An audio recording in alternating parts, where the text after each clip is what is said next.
Terus kula suwun masalah kullu hizbin bima ladehim farihun niku setiap kelompok itu pasti merasa benar sendiri. Niku cek dalam internal Islam, cek dalam eksternal Islam. Kuwi ora usah kaget nak. Tiang toreko nggih yakin nak bener piyambak, tiang fikih yakin nak bener piyambak. Tiang pedagang nggih yakin nak bener piyambak. Kula nu di kanca niki kisah nyata, sugih banget. Sangat-sangat sugih. Anake kiai. Nggih, tapi ra iso ngaji, tapi rontok tahu krungu ngaji, sugih gara-gara pedagang. Nggih barokah uripe, sugih tenan. Ndekne kagum mbek Rasulullah itu sederhana, dia itu pernah dengar Nabi itu dawuh, "Inna wa ta'ala ja'ala tis'ata asyari rizki fit tijarah." Allah itu membuat 9 dari 10 rizki itu fit tijarah. Andaikan rizki itu 10, 9-nya itu fit tijarah. Jadi betapa barokahnya tijarah.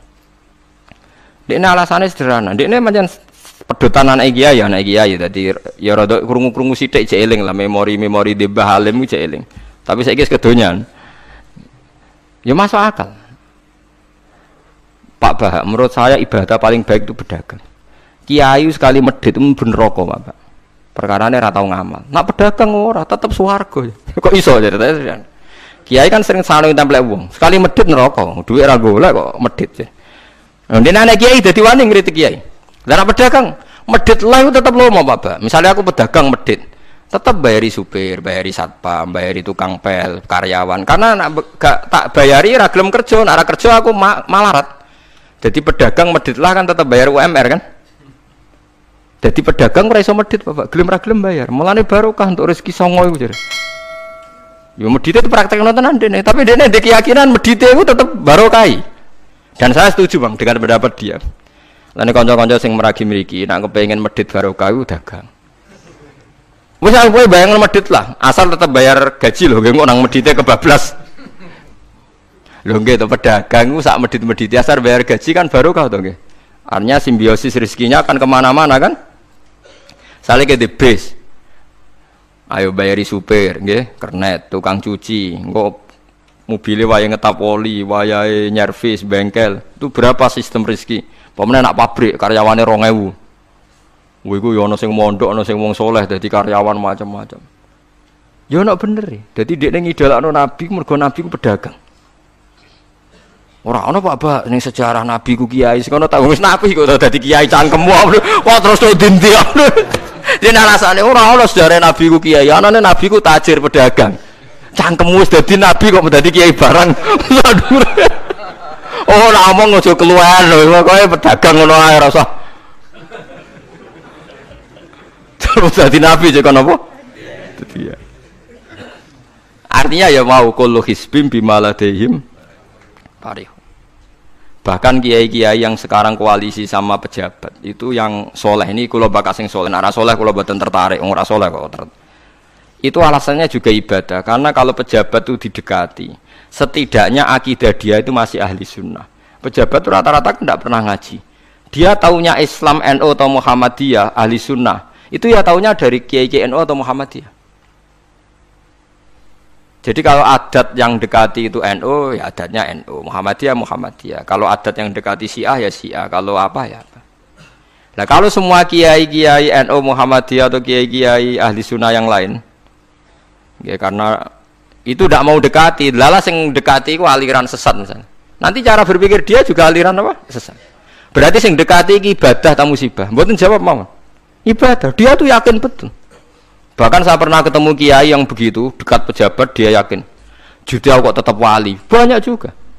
Yang memang dia wali betul, orang-orang hebat betul, cuma manfaatan. Dia menyontohkan zaman Mbah Hasyim Asy'ari ya dekat sama Bung Tomo ya banyak dekat. Dulu Jenderal Sudirman dekat Ahmad Dahlan. Dulu Pak Karno dekat Kiai Maskur. Dulu Nasution siapa itu? Ya dekat sama Kiai Mahrus. Ya banyaklah sejarah. Itu kan orang-orang top yang tetap diyakini wali padahal dekat nopo? Dekat nopo? Pejabat. Dan itu terbukti. Sampai Indonesia menentang paham komunisme, mergo pendiri bangsa ini dekat nopo? Dekat nopo? Kiai. Mereka enggak tahu kan buruknya komunisme secara teori negara modern. Taunya karena fahamnya nopo kiai betapa ateis musibah. Banyak. Bahkan Thailand itu kecelakaan mergo dulu Islam di Thailand sama Indonesia Islamnya masuk bareng, tapi ulama Thailand banyak yang zuhud sehingga tidak dekati pejabat. Tahu-tahu minoritas tidak punya power di negara. Sementara kiai Indonesia bikin terdekati pejabat. Kalau bakas sing soleh lho, sampean ora usah terus ono kiai iki mu proposal mboten iki bakas sing soleh, niki bakas sing napa? Soleh. Saya pernah baca biografinya Mbah Soleh Darat. Itu diantara yang diyakini keluarga besar Mbah Bae R.A. Kartini itu ngajinya sama Mbah Soleh Darat. Jadi dulu itu adat ngiyai itu biasa pejabat ngaji itu. Lah kalau melihat begitu kan kiai yang dekati pejabat itu yakin tenan aku tak korup. Lah gunane apa Gus Soleh ning dhuwur gunung mulang santri tok iku nguyai segara wis ahli sunnah de ahli sunnah. Kiai yo aku iku ngiyaini wong rong ahli sunnah. Yo yakin tenan nek iku tak korup dan saya kenal orangnya.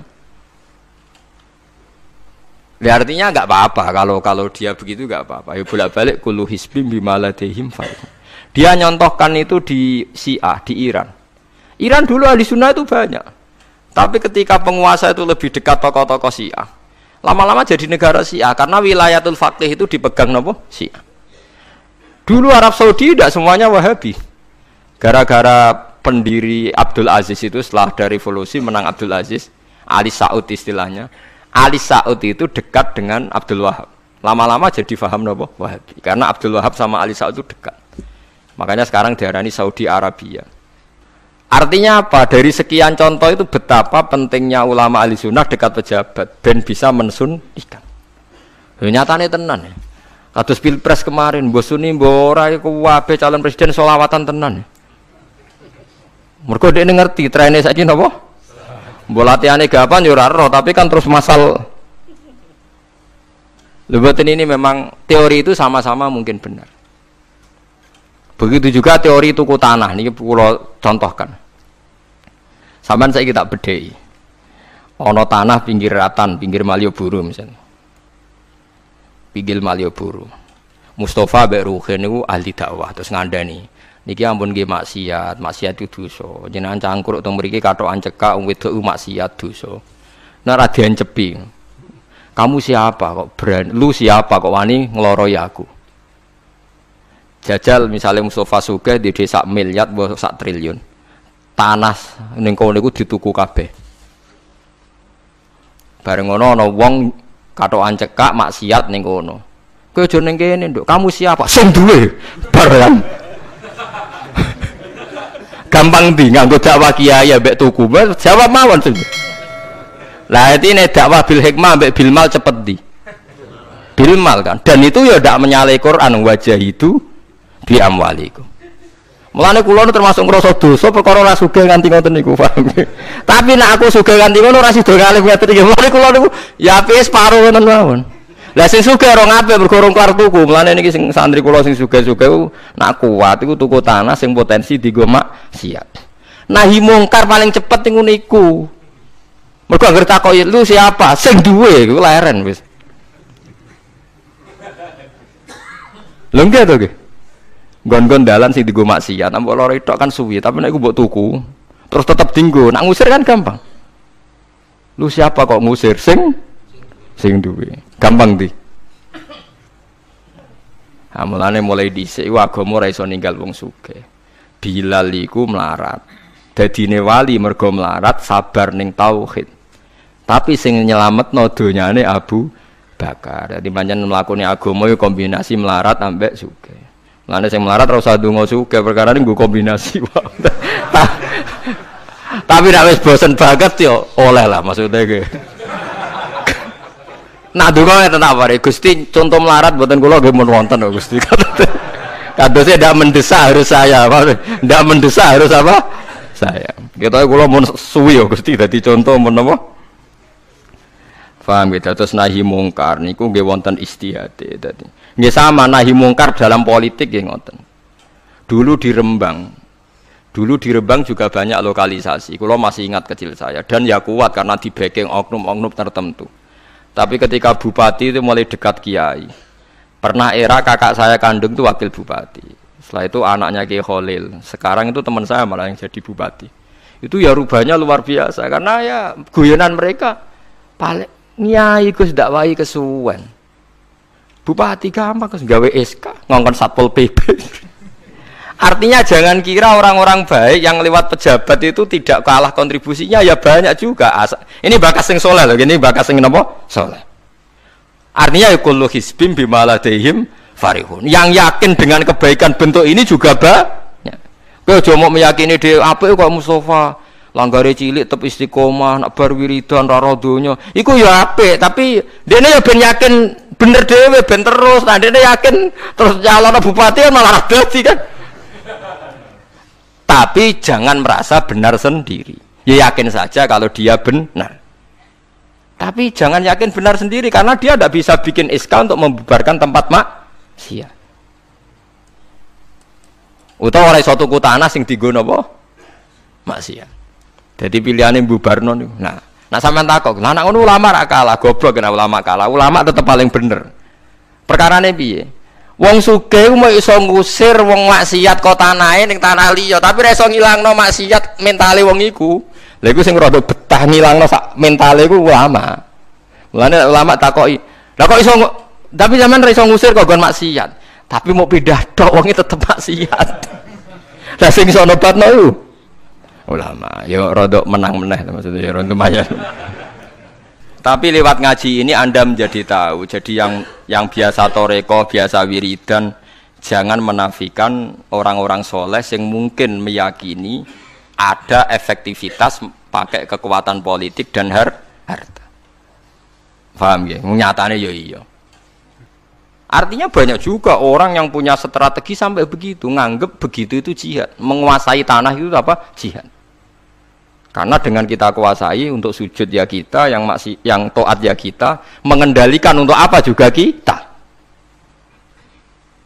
Oke, dengan kita punya kan mengendalikannya ya kita, untuk apa ya kita. Dengan tidak punya, ya tidak kita kan. Nah, nanti cerita kan terus wong melarat kados kula rugen kan musibah tenan. Wong kula yo ora tau duwe akeh. Tapi masalahnya kulo rapati nyesal. Misalnya kulo niku kan terus lewat jalur ulama. Sing nyesal kan rugen. Jalur apa terus? Wiridan kan, wiridan ra kuat suwes kodo kulo. Kulo dijajahi toreko ora tau tak lakoni Gus. Kulo nak wiridan mboten apa betah. Terus jalur apa? Kira sabar mau kan. Jadi niki ngaji penting nggih ben mboten falatusaku anfusakum. Wong ora usah sok suci. Kebenaran toreko itu ya benar, orang fikih ya benar, orang wiridan yang benar. Tapi sebetulnya mungkin pejabat yang kita kira dekat dengan syubhat itu juga banyak amalnya kan, karena mereka bisa bikin SK berapa ratus tahun doli gara-gara SK-ne wali kota iso dibubar. Jadi kurang contohnya Kramat Tungkak itu yang bisa memusnahkan itu ya dulu ketika Sutioso gubernur dan dia dekat sama anaknya Yusuf Qaradawi terus punya figur zakat. Lama-lama figur zakat jadi tren. Sampai di Jakarta ada Basnas, ada rumah zakat. Sekarang di Jogja ada Lazis, ada macam-macam. Barokahnya trennya figus. Dulu zakat itu enggak jadi kebutuhan, tapi setelah jadi tren saya ingin orang zakat itu izin. Banyak pegawai-pegawai itu yang enggak sholat tapi zakat. Jadi takoi kenapa? Tren Pak Ba izin jadi. Kesannya kok antisosial. Jadi kesannya anti apa? Mulane kula kadang nggih. Makanya bapak dulu, bapak itu anak pertama itu disekolahkan, ya sempat jadi pejabat. Nah itu sirinya kenapa Mbah Hasyim Asari Salim itu Gus Wahid kan belajar bahasa Belanda mbek Inggris. Awal-awal zaman Gus Wahid jadi menteri agama. Andai kan Gus Wahid tidak menteri agama, mungkin cara berislam Indonesia tidak sunni. Karena Gus Wahid pertama jadi menteri terus jadi ahli sunnah. Lama-lama sekarang jadi tren menteri agama Indonesia harus ahli sunnah. Nah gak ya ora pantes. Mendisi-disi ya wis napa? Ahli sunnah. Ulah tapi kadang santri fanatik, tapi Gus Wahid seralim koyo abai. Lah kita fanatik repot kan enggak ngakui kebenaran dengan bentuk lain. Khawarit itu jenenge apa? Khawarit. Jadi saniki ngaji kita kudu sadar kullu hisbim bima ladaihim farihun. Dan iku dicap elek nak wong ngrasa bener dhewe. Sing apik fala tuzakku anfusakum huwa a'lamu bimanit taqwa. Mun kula terusno gitu terus eling-eling menapa. Kullu hisbim bima ladaihim napa farihun. Bal qulubuhum balik utawi atine kufar ayil kufaru tegese ayatine wong kafir fi ghamratin ing dalam kebodohan jalat indeks kebodohan min hadza sange ikilah Quran wong kafir ku blas gak gelem memahami Quran walahum lan tetep kedue kafir amalun te ana kelakuan min duni dalika kang ora kelakuan sing kaya dilakoni wong mukmin. Dadi wong kafir wis ora paham Quran duwe kelakuan sing elek sing ora padha mek sing dilakoni wong mukmin. Ilmat kuri kang disebut mukminin akeh pira-pira mukmin. Hum kang te kufar lah maring amal wa amiluna iku nglakoni kabeh. Fa yu'adzabuna mongko den siksa sapa kufar alih ing atase amal wa lam hatta